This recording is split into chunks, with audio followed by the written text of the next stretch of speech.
أعوذ بالله من الشيطان الرجيم بسم الله الرحمن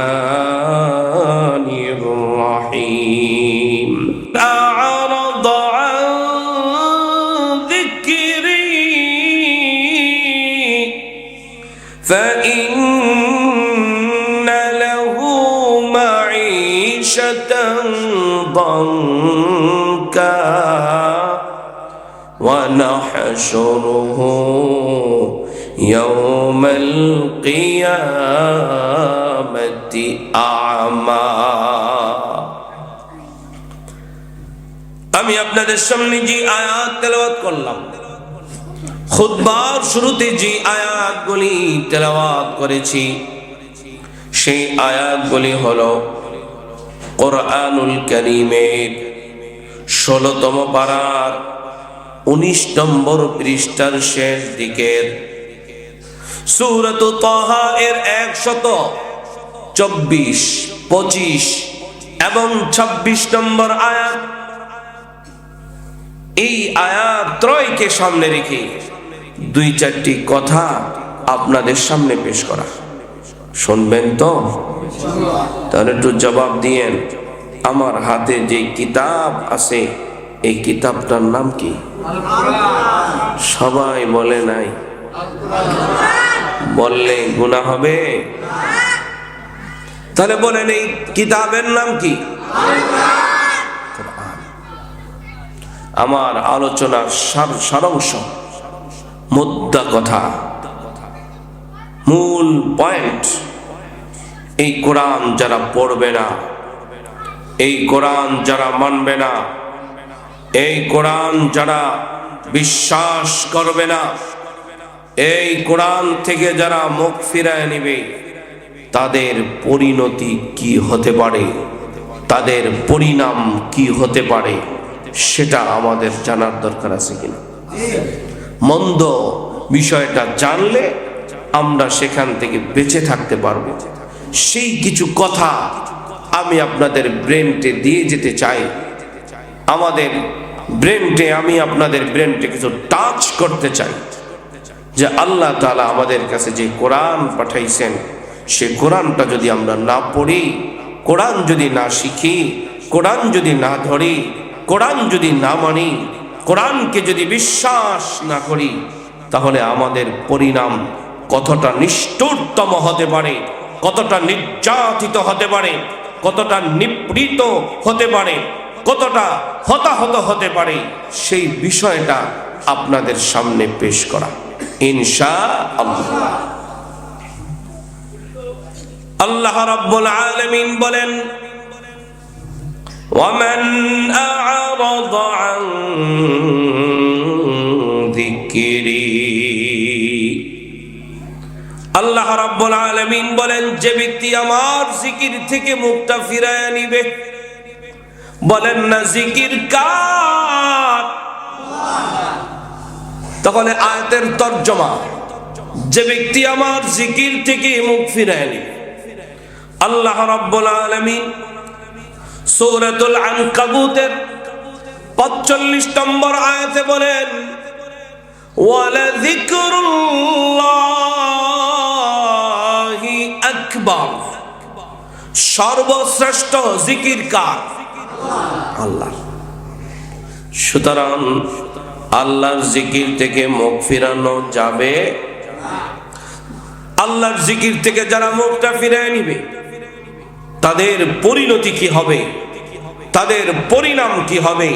আমি যদি আল্লাহর জিকির থেকে মুখটা ফিরায় নেই, আমার পরিণাম কি হতে পারে? আপনি যদি আল্লাহর জিকির হতে মুখটা ফিরায় নেন, আপনার পরিণাম কি হতে পারে, সেই কথা সামনে। আল্লাহ রাব্বুল আলামিন বলেন, ওয়াল্যাকিরিনাল্লাহা কাসীরান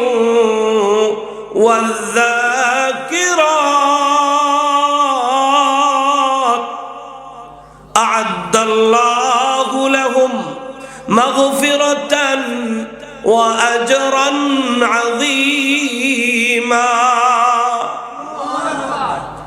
আল্লাহ রাব্বুল আলামিন বলেন, যেই নারী আর পুরুষ বেশি বেশি জিকির করে, বলেন যেই নারী আর পুরুষ কি করে, কি পরিমাণ করে, বলেন কি পরিমাণ করে, যেই নারী আর পুরুষ বেশি বেশি জিকির করে, আল্লাহ তাআলা বলেন আমি তারে দুইটা পুরস্কার দিব। কয়টা? নম্বর 1, আমি তার জীবনের গুনাহগুলি মাফ করে দিব। তাহলে জিকির করা দরকার আছে কিনা? নম্বর 2, ওয়া আজরান আযীমা, আল্লাহ বলেন রে গোলাম বেশি বেশি জিকির করবে তো আমি তোমার 2 নম্বর পুরস্কার পরকালে জান্নাত দিয়ে দিব। জান্নাতে যেতে চান? কি করা লাগবে বলেন, কি করা লাগবে? তাহলে 1 নম্বরে বললাম ওমান আ'রাদা আন যিকরি, যে আমার জিকির থেকে মুখটা ফিরায় নিবে। 2 নম্বর, এখানে যে জিকির শব্দ আছে না, জিকির শব্দের 1 নম্বর তরজমা স্মরণ। কার স্মরণ?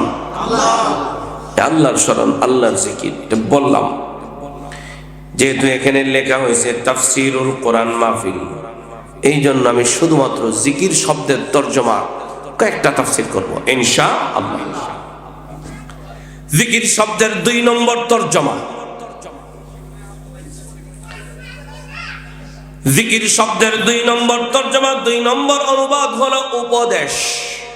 বলেন জিকির মানে উপদেশ, বলেন জিকির মানে। তাহলে 1 নম্বর তরজমা জিকির মানে স্মরণ, 2 নম্বর জিকির মানে, আমি পড়াচ্ছি আপনারা পড়েন, জিকির মানে উপদেশ। কার উপদেশ? আল্লাহ রাব্বুল আলামিন আমাদের নবীকে ডাক দিয়ে বলেন, পয়গম্বর ফাযাক্কির ইন নাফাতিল যিকরা,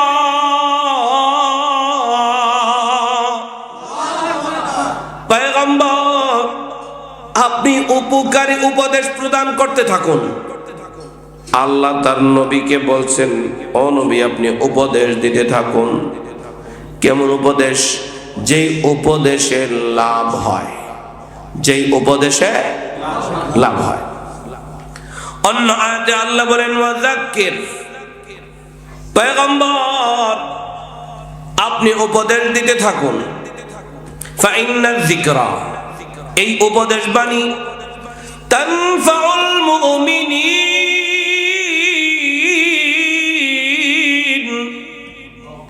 এই উপদেশ বাণী মুমিন বান্দা বান্দির উপকারে আসে।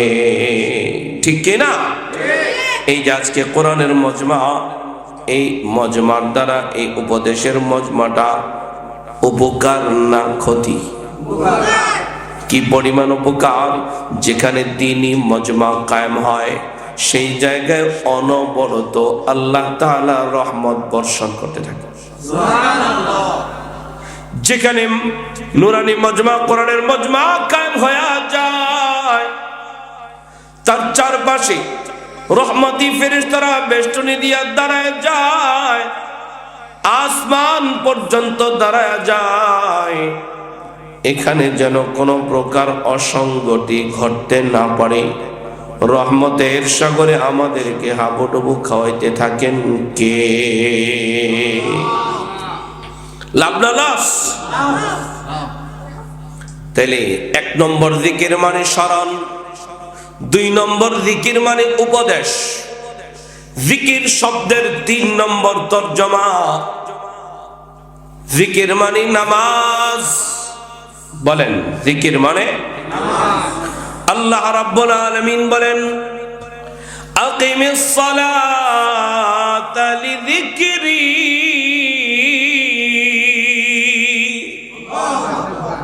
আল্লাহ রাব্বুল আলামিন বলেন আমার স্মরণে নামাজ আদায় করো। নামাজ হবে কার স্মরণে? আল্লাহ। আঙ্গুলটা উঠে বলেন নামাজ কার স্মরণে?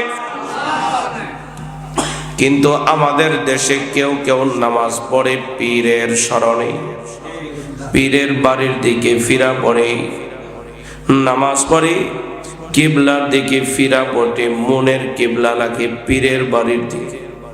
আছে না নাই?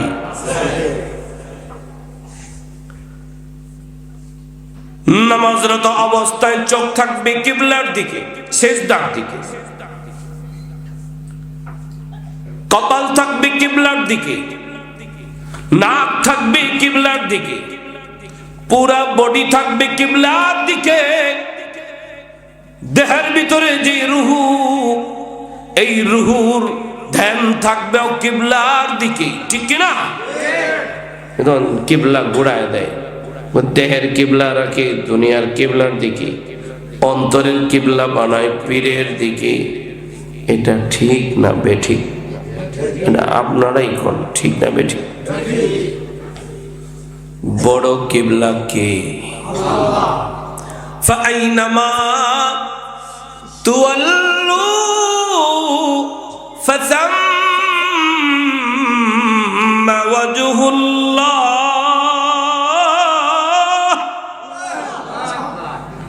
নাস্তিক আয়েশা ইমামে আজম আবু হানিফা রহমাতুল্লাহি আলাইহিকে প্রশ্ন করে ফেলছে, আল্লাহ কোন দিকে আছে? আল্লাহ কোথায় আছে? আল্লাহ যে নূর, দলিল কি?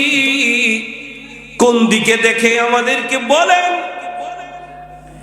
ইমাম আজম আবু হানিফা রহমাতুল্লাহি আলাইহি নাস্তিকের জবাব দিতে যায় বলেন, মোমবাতি নিয়ে আসো, আগুন নিয়ে আসো। মোমবাতিটাকে জ্বালাও। মোমবাতি জ্বালানো হলো। এবার নাস্তিককে প্রশ্ন করা হলো, মোমবাতির আলো কোন দিকে? জবাব দাও। মোমবাতির আলো কোন দিকে? জবাব দাও। বলে মোমবাতির আলো তো সব দিকে, আমার আপনার মালিকের দিক সব দিক, ঠিক কিনা? সব দিক আমার আপনার মালিক আমার ডানেও দেখে, বামেও দেখে, সামনেও দেখে, পিছনেও দেখে, ঠিক কিনা? উপরেও যিনি আমারে দেখেন, নিচেও যিনি আমারে দেখেন, তিনি কে? বিশ্বাস হয়? বলেন না, নামাজ কার স্মরণে পড়বো? তো অন্য কোন স্মরণে যাবে? জিকির মানে নামাজ। বলেন জিকির মানে, জিকির মানে নামাজ। আল্লাহ বলেন, ওয়ামান আ'রাদা আন যিকরি, যে আমার জিকির থেকে মুখটা ফিরায় নেয়। জিকির মানে নামাজ।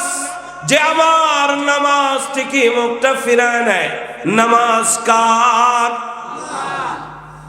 ইন্না সালাতি ওয়া নুসুকি ওয়া মাহইয়ায়া ওয়া মামাতি লিল্লাহি রাব্বিল আলামিন।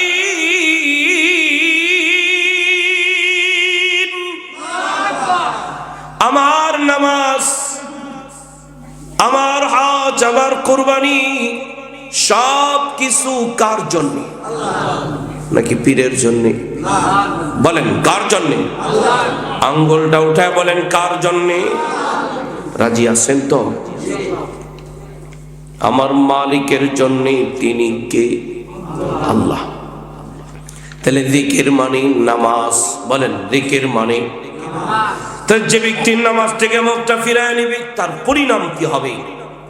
তার ফলাফল কি হবে? তার ব্যাপারে সিদ্ধান্ত কি হতে পারে? জিকির মানে নামাজ। বলেন জিকির মানে নামাজ। কার স্মরণে? আল্লাহ বলেন, ওয়ামান আ'রাদা আন যিকরি, যে আমার নামাজ থেকে মুখটা ফিরায় নিবে। ফজরের সময় মুয়াজ্জিন সাহেবের কণ্ঠে আল্লাহর পক্ষ থেকে আহ্বান হয়, হাইয়া আলাস সালাহ, আসো নামাজের দিকে। জবান খুলে বলেন, ডাকেন কে? মুয়াজ্জিনের কণ্ঠে কে ডাকে? যদি না আসি, যদি না উঠি, যদি না যাই, আয়াতের এই তরজমা, ওয়ামান আ'রাদা আন যিকরি, যে ব্যক্তি নামাজ থেকে মুখটা ফিরায় নেয়, মালিক ডাকে, আয় মসজিদে, হাইয়া আলাল ফালাহ, আসো কল্যাণের দিকে, আসো নামাজের দিকে। এরপরও তুমি ওঠো না, মালিক সুর পাল্টায়া মুয়াজ্জিনের কণ্ঠে এবার কয়, আসসালাতু খায়রুম মিনান নাওম, ঘুম থেকে নামাজ ভালো, উঠে যাও, তাড়াতাড়ি আসো। তুমি তারপরও যাও না, তুমি নামাজকে অ্যাবাউট করলা, নামাজ থেকে মুখটা ফিরায় রাখলা, নামাজে তুমি গেলা না, আল্লাহর ঘরে তুমি গেলা না। এই যুবক, এই বাবা, আপনার পরিণাম কি হতে পারে? আপনার ফলাফল কি হতে পারে? আপনার ব্যাপারে মালিকের সিদ্ধান্ত কি? আপনার ব্যাপারে আপনার নবীর সিদ্ধান্ত কি? আপনার পীর বলে ফেলবে হয়তো বা, নামাজ না পড়লে আমি তোরে তড়ায় লয়ে আসা মনে। পীরের সিদ্ধান্ত কি হবে এটাও তো দেখার বিষয়, ঠিক কিনা বলেন? যেখানে নবীরা করবে নাফসি নাফসি, সেখানে তোমার পীর তড়ায় নিবে। এটা কি? এটা কথা? এটা কথা? এই জন্য বলেন, ফজরে যাবত, এই ফজরে যাবত, যদি না যান পরিণাম কি হবে? জোহরে মালিক আবার ডাকে, হাইয়া আলাস সালাহ, আসো নামাজে, তুমি গেলা না। আবার আসরে ডাকে, আসো নামাজের দিকে, তুমি গেলা না। আবার তোমাকে মাগরিবে ডাকা হয়, আসো নামাজে, তুমি গেলা না। আবার তোমার এশার নামাজের ডাকা হয়, তুমি যাও না।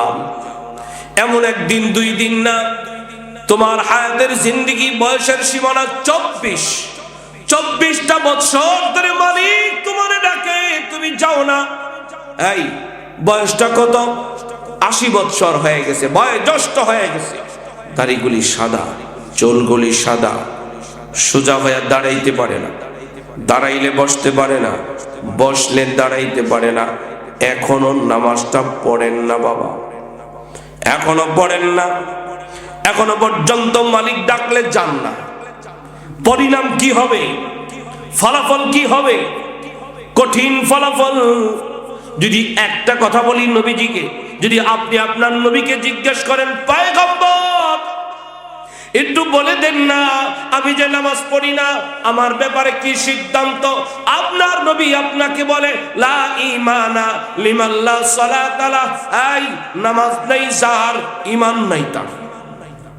বেনামাজি বেঈমান। বলেন বেনামাজি, জোরে বলেন বেনামাজি।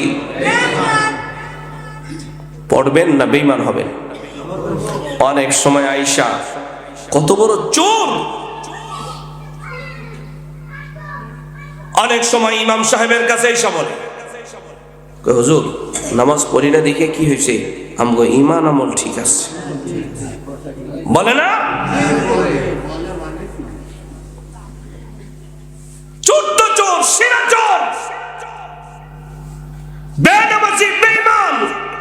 এটা হলো নবীর সিদ্ধান্ত, এটাকে মেনে নিতে হবে। বেঈমান হয়ে থাকবেন না ঈমানদার হবেন, এখনই সিদ্ধান্ত নেবেন, এখনই সিদ্ধান্তের সময়। কারণ ফিরে যেতে বাড়িতে পারবো কি জানি না, ঠিক না বলেন? ওই যে বললাম ইজতেমা এসেছিল, আবার ফিরত যাবে, যেতে পারে নাই, এখানেই জানাজা হয়ে গেছে, এখানেই গোসল হয়ে গেছে, এখানেই তাদের দাফন হয়ে গেছে। হয়ে যেতে পারে আমি আপনাদের এখানে আসছি, আমি যে আবার ঘরে ফিরে যাব গ্যারান্টি। গত 2-3 বছর আগে আমাদেরই বন্ধুবর একজন আলেমে দ্বীন, প্রখ্যাত আলেমে দ্বীন। তার বাড়ি ছিল নরসিংদীতে, সে থাকতো রূপগঞ্জে। তিনটা সন্তান। নরসিংদীর দিকেই তার একটা প্রোগ্রাম ছিল, সেখানে গিয়েছে। ফেরার পথে তার বাড়ির রাস্তায়, নিজ বাড়ির রাস্তার কোনার মধ্যে গাড়ি অ্যাক্সিডেন্ট করে সেখানেই শেষ। অথচ বিবির কাছে বলে গেছে যে আমি আসতেছি। বিবি ঢাকায়, সন্তান ঢাকায়। সন্তানরা জানে আব্বু আসতেছে, মজা নিয়ে আসবে, আর আসে নাই, কবরে চলে গেছে। ঠিক কিনা? আমি আপনাদের দুইটা হাত, দুইটা পা ধরে বলি, বেঈমান হয়ে বাঁচবো না ইমানদার হয়ে? কারা কারা রাজি? কারা কারা রাজি? লিল্লাহি তাকবীর। পড়ব তো নামাজ। হয়তো আপনারা বলবেন যে হুজুর কত আলেমের মুখে বয়ান শুনছি, নামাজ না পড়লে বেঈমান না। কিন্তু কথাটা এমন না। মুহাদ্দিসিন ইকরাম লাকে লাইন অফ কামাল দ্বারা ব্যাখ্যা করে বলে পরিপূর্ণ ইমানদার নয়, কিন্তু সরল তরজমা লিখতে গেলে, বলতে গেলে এটাই বলতে হয়, নামাজ নাই যার, ইমান নাই। তো পড়বো তো ইনশাআল্লাহ। তাহলে জিকির মানে নামাজ। বলেন জিকির মানে, তাহলে নামাজ আছে যার, জিকির আছে তার। বলেন নামাজ আছে যার, জিকির আছে তার। নামাজ নাই যার, জিকির নাই তার।